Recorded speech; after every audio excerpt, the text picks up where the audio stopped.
Hey, what's up guys? Welcome back to the channel. Today's video is going to be all about touchscreen Macs possibly coming to the market in 2025. This is a really big deal because for Apple to do something so drastic like this, it would severely change the product lineups, the prices, everything really to do with Apple and its ecosystem. So this is a hot topic right now because of an article published by Bloomberg from Mark Gurman. I'm sure a lot of you guys already know who Mark is, and he has a very good track record reporting on news and rumors regarding Apple. So Bloomberg posted an article stating that Apple is working on a touchscreen Mac, which is huge because that essentially makes the iPad kind of useless. And I'll give you guys my opinion on the whole situation at the end of the video, but for now let's talk about what the article actually entails. Gurman said that Apple engineers are actively engaged in this project, indicating that the company is seriously considering producing touchscreen Macs. The first MacBook Pro with a touchscreen would retain a traditional laptop design with a trackpad and a keyboard, but the display would gain support for touch input like an iPhone or an iPad. So what I would assume here is that the touch screen on this Mac, if it actually does happen, is going to be super similar to an iPad. Now what would be really interesting is if you could take the display off and then use it like an iPad, because like I said, if they release something like this, it's essentially going to make the iPad useless. So I think it would be pretty cool, you know, have like a larger iPad, like this one is a 12.9 inch, and then just have the keyboard built in, and then you can just take it off, but still be as powerful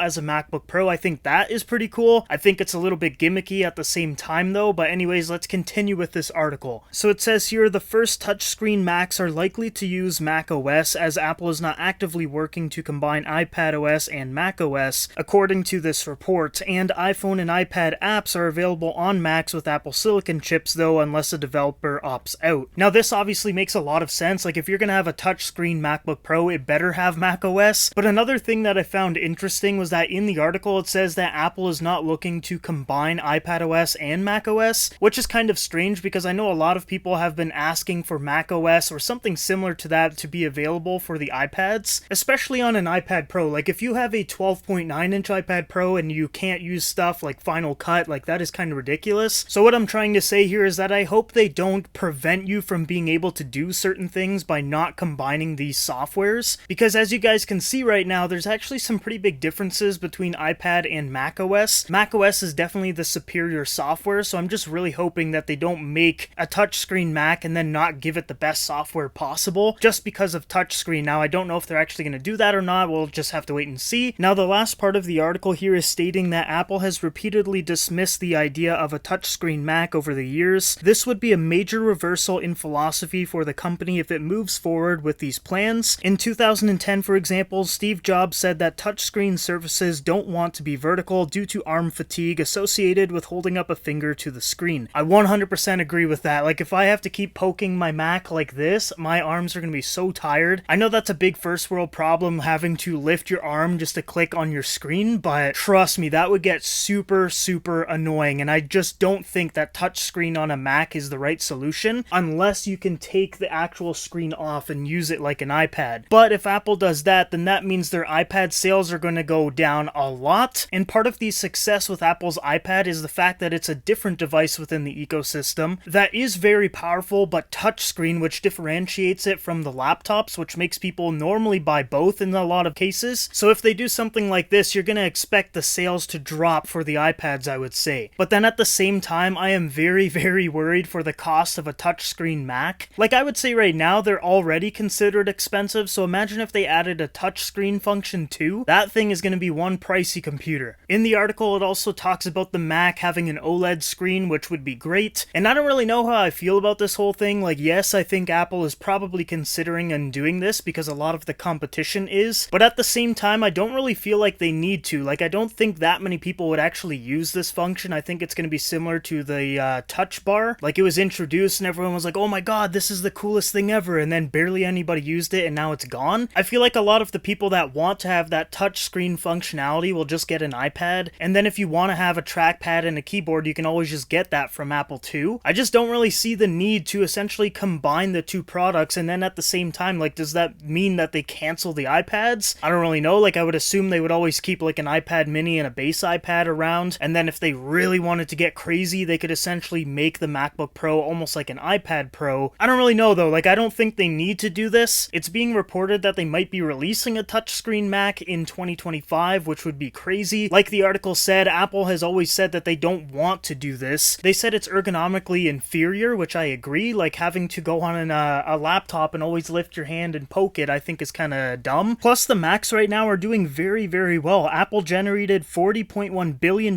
in revenue in 2022, and that was up 14% from 2021. So it's not like they really need to do something drastic to get sales up, because the sales are already up. But that's all we know right now, guys. Apple could potentially be releasing a touchscreen Mac as early as 2025. Let me know down below in the comments what you guys think about this. Do you think they should do it? Do you think they shouldn't? And do you think that means the end for other products like the iPad, because you're essentially combining the MacBook with the iPad if you do something like this? So do you think iPads are still going to be a major player in Apple's product lineup in a few years' time? Let me know down below in the comments. And also, if you guys are new to the channel, make sure you like and subscribe. We talk tech pretty much every single week. I know my upload schedule's been a little all over the place for the last couple of months, but I took a little bit of time off. I was feeling a little bit down, a little bit depressed. I'm feeling a lot better now though, and I'm going to be keeping a consistent schedule, so stay tuned for more content. But other than that, guys, thank you again for watching. I hope you guys all have a great day, and I will see you guys in the next video.